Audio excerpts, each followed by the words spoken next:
Assalamualaikum warahmatullahi wabarakatuh. Perkenalkan, kami FRI 120 atas nama Civi Costa akan menjelaskan tentang final report praktikum Tekmi dan PFT. Perkenalkan, teman saya Muhammad Khalid Syafi'i. Saya Latifah Nuraini Syaputri. Dan saya Raden Yona Abdul Gama Bandoro. Next. Diawali dari presentasi Tekmi.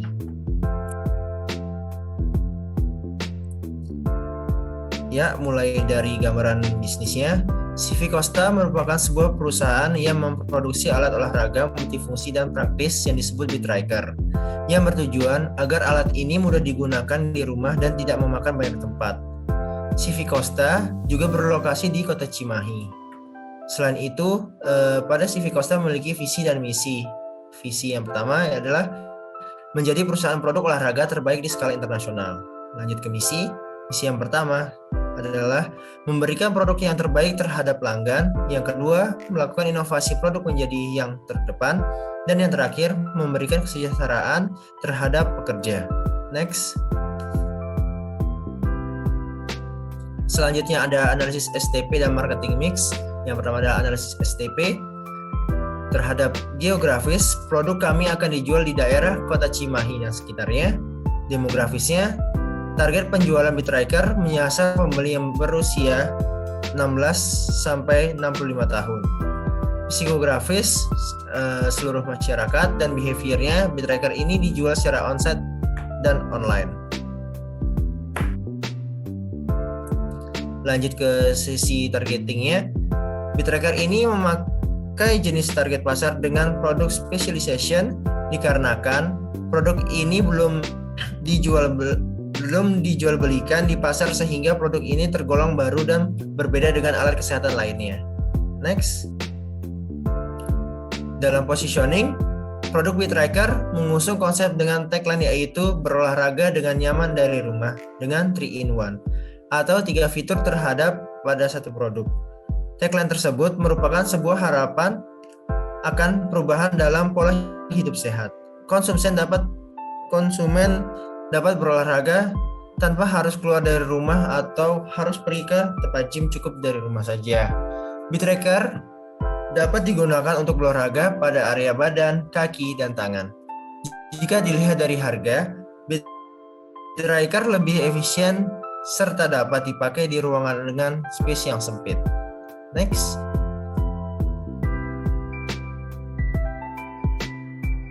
Lanjut ke marketing mix. Pertama ada produk. Dalam produk, BitTriker merupakan alat bantu olahraga multifungsi yang dapat digunakan di area yang kecil. Selanjutnya ada place.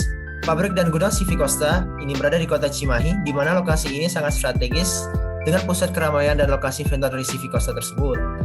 Selanjutnya yang ketiga ada price-nya. Harga dari produk BitTriker ini adalah Rp2.500.000 dengan mempertimbangkan harga alat kesehatan di pasaran agar tidak kalah bersaing dengan kompetitor.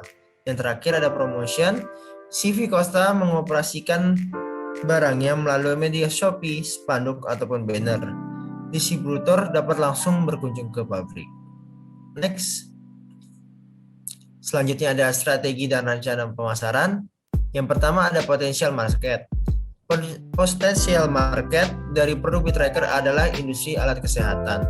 Selanjutnya ada available market. BitTriker ini sangat cocok untuk digunakan di rumah ataupun tempat usaha gym. Yang ketiga ada target market. Target market dari produk BitTriker adalah pengguna yang ingin menjaga kesehatannya, khususnya remaja 12 tahun hingga orang tua yaitu 65 tahun. BitTriker dapat digunakan oleh semua jenis kelamin. Dan yang terakhir ada level of consumption.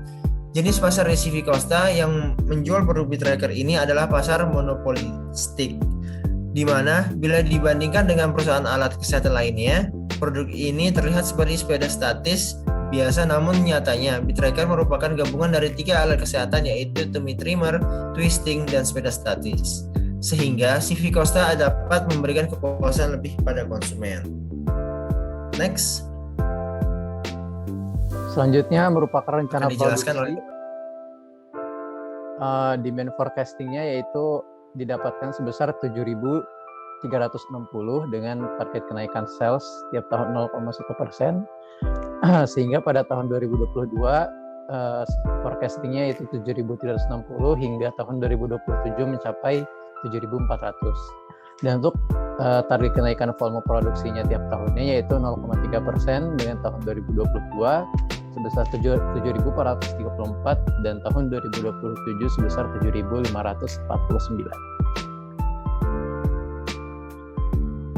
Next.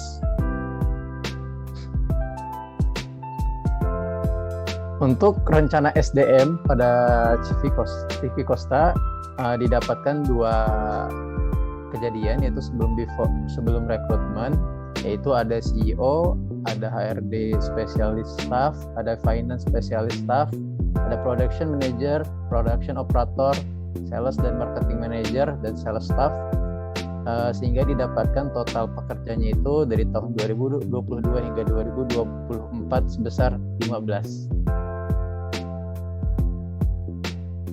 Next. Dan setelah dibuka open recruitment, terdapat beberapa tambahan, yaitu seperti adanya production general manager, production line head, production operator, kemudian juga ada finance manager, finance staff, HRD manager, ada HRD staff, dan sales and marketing operation manager, supervisornya, dan staff. Sehingga totalnya itu menjadi 20 orang yang sebelumnya 15 orang. Dan untuk rekrutmen dan selection prosesnya, yaitu pertama ada planning dan forecasting jumlah tenaga kerja berapa yang dibutuhkan, kemudian ada screening untuk pekerjaannya apa aja spesifikasi yang dibutuhkan, terus juga untuk proses seleksinya ada cognitive test terlebih dahulu, terus juga ada physical ability test, ada interview, ada background investigation, terus setelah itu ada yang keterima dan ada yang tidak keterima. Dengan yang keterima itu dia ada job placement atau dibagikan si staffnya itu sesuai kebutuhan. Dan yang terakhir ada training. Selanjutnya untuk direct labor planning salary untuk ada dua, yaitu ada production operator dengan gaji sebesar 3.200.000-an. Terus juga ada production line head dengan gaji 3,4 juta. Dengan total pada tahun 2025 mencapai 478 juta dan tahun 2026 mencapai 502 juta. Untuk indirect labor planning salary ada HRD staff dan gaji 3,2 jutaan, ada finance staff 3,2 jutaan, dan marketing and sales staff. Dan rata-rata kenaikan gaji 5% tiap tahunnya, sehingga pada tahun 2025 mencapai 116 juta dan tahun 2026 122 juta. Selanjutnya executive labor planning salary, yaitu ada CEO sebesar 45 juta per bulannya, ada production and general manager 42 juta, finance manager 40 juta, HRD, sales, dan sales supervisor finance manager, HRD manager, dan sales and marketing general manager masing-masing 40 juta, dan supervisor yaitu 3,5 juta. Dengan kenaikan 5% tiap tahunnya, sehingga pada tahun 2025 mencapai 296 juta dan tahun 2026 mencapai 296 juta. Next. Lalu masuk ke proyeksi keuangan. Apa yang dimaksud dengan proyeksi keuangan? Proyeksi keuangan merupakan perencanaan keuangan perusahaan untuk di masa mendatang dengan berlandaskan pada laporan keuangan tahun yang lalu. Lalu, pertama ada kebutuhan dana di mana ada fixed investment, working capital, initiation cost, dan trademark cost. Di mana fixed investment-nya 210 juta, working capital-nya 2 miliar, lalu ada initiation cost yaitu 2 juta, trademark cost yaitu 600.000. Didapatkan total kebutuhan dana ya 2.595 miliar 27.718. Nah, adapun sumber dananya didapatkan dari pendapatan pembuat usaha dan juga dari bank. Di mana pembuat usaha itu 80% dan bank swasta itu 20%. Hasil dari pembuat usaha itu 2 miliar 76 juta 250 322.000, lalu ada dari bank itu 519 juta sekian. Maka adapun volume produksinya di mana seperti berikut dengan tabel perhitungan biaya penjualan produk dengan persen profitnya menaik 1% hingga 3% dan menghasilkan selling cost rounding per produk 1.480.000 hingga 1.556.000. Nah, adapun profit loss. Profit loss ini memberikan informasi mengenai jumlah total pajak yang harus dibayarkan, menjadi bahan referensi untuk evaluasi pihak manajemen untuk menentukan langkah yang harus diambil di periode berikutnya. Lalu, untuk menjadi sumber informasi mengenai tingkat keberhasilan perusahaan dalam menentukan besaran biaya perusahaan. Di sini terlihat untuk EBIT atau earning before interest tax itu untuk tiap tahunnya itu meningkat.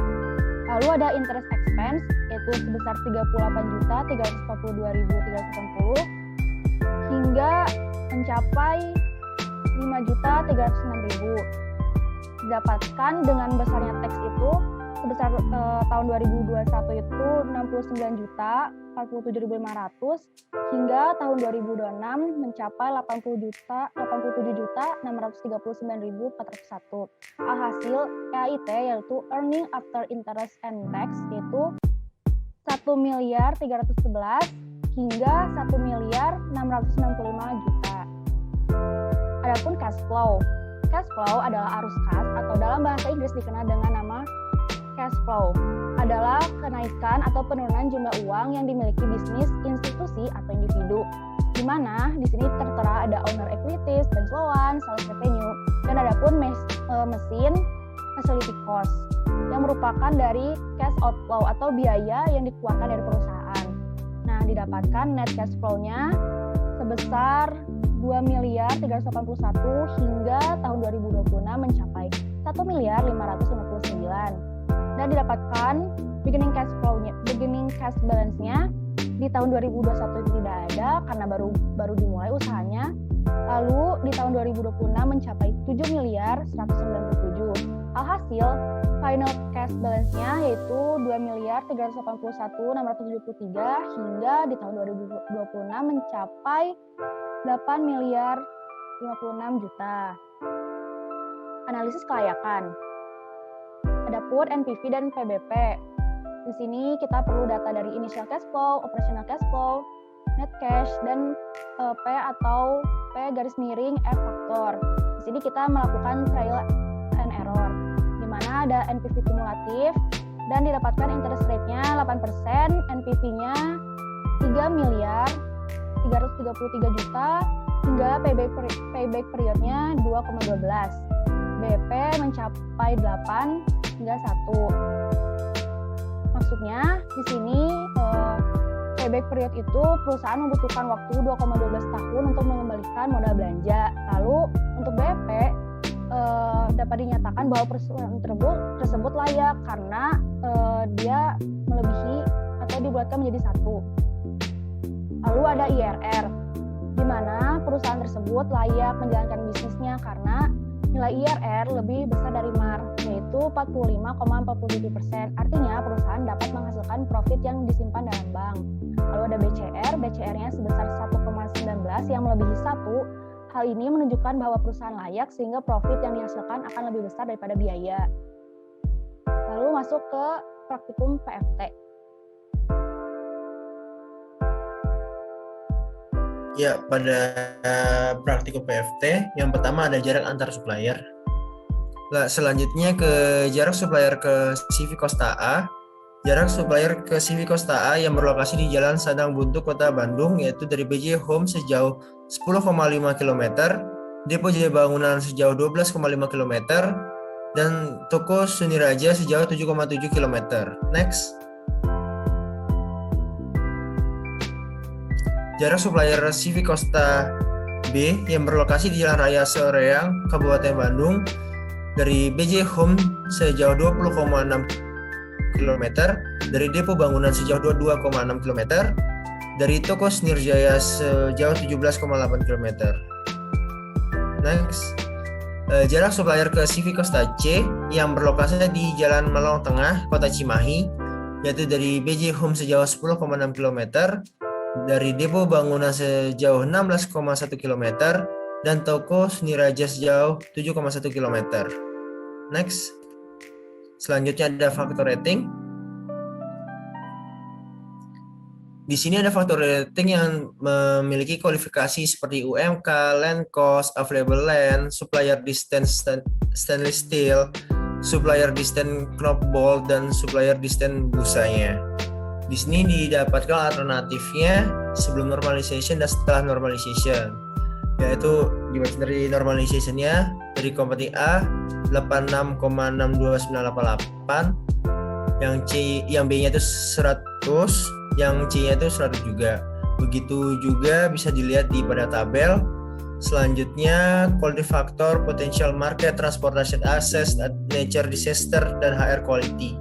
Pada kompeti A 74, pada kompeti B 86, pada kompeti C 80, transportation-nya 88 di kompeti A, di kompeti B 76, di kompeti C 76, nature disaster-nya itu di kompeti A 56, di kompeti B-nya 70, di kompeti C-nya 62, HR quality-nya di kompeti A 74, di kompeti B-nya 68, di kompeti C-nya 84. Next. Routing sheet untuk memenuhi demand sebesar 7.360 unit per tahun, yaitu dibutuhkan 240 hari per tahunnya, dan working hours-nya 8 jam per hari dan 5 hari dalam 1 minggu. Next. Merupakan penjabaran dari routing sheet. Operasi ini didapatkan dari OPC dengan processing time bisa dilihat pada layar. Next. Sehingga didapatkan untuk hasil akhirnya itu machine required.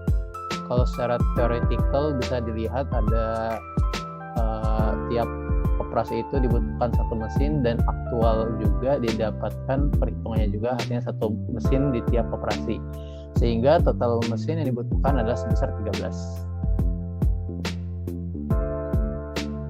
Selanjutnya stacking maksimum berdasarkan material handling equipment.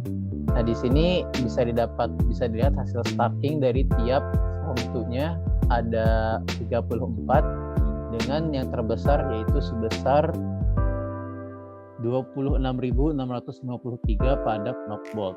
Dan untuk input data dari unit load calculation-nya, stackingnya bisa dilihat yang terbesar adalah sebesar 1080, yaitu GBBU pedal sepeda ke J dan J ke K. Next.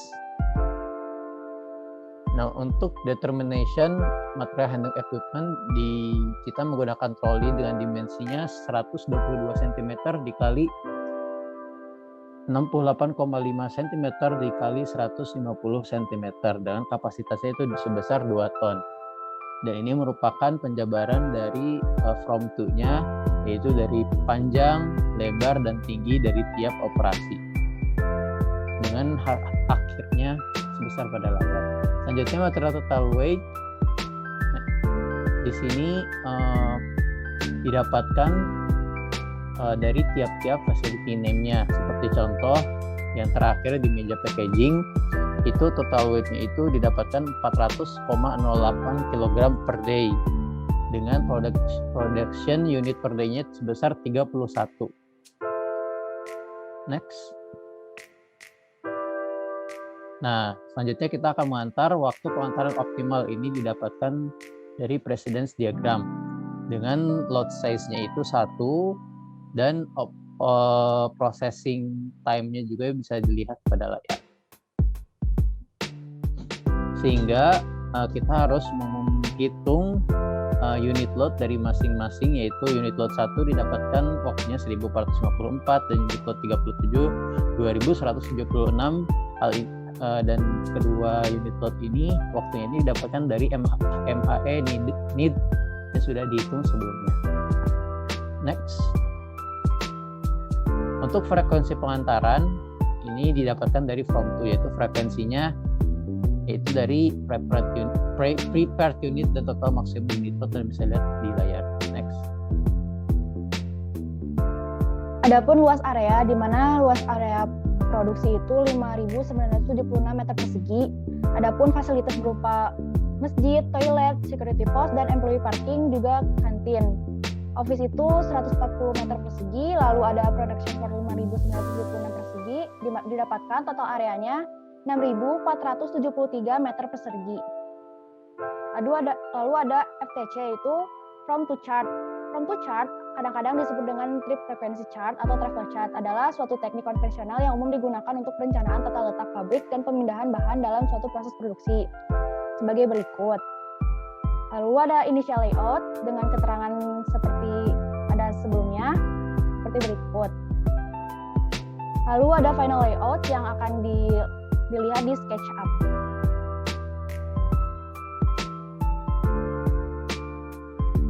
Ini merupakan tampilan akhir dari CV Costa. Yang pertama di sini ada tempat area receiving, ada area kantin, di sini ada musola, di sebelah sini ada toilet, di sini ada office, di sini ada area produksi, dan bisa dilihat di sebelah akhir, di belakang ada area untuk shipping di sebelah sini. Dan untuk area ini merupakan area tempat parkir mobil. Sekian dari FRI 120. Terima kasih telah menonton kami. Sampai jumpa lagi. Assalamualaikum. Waalaikumsalam.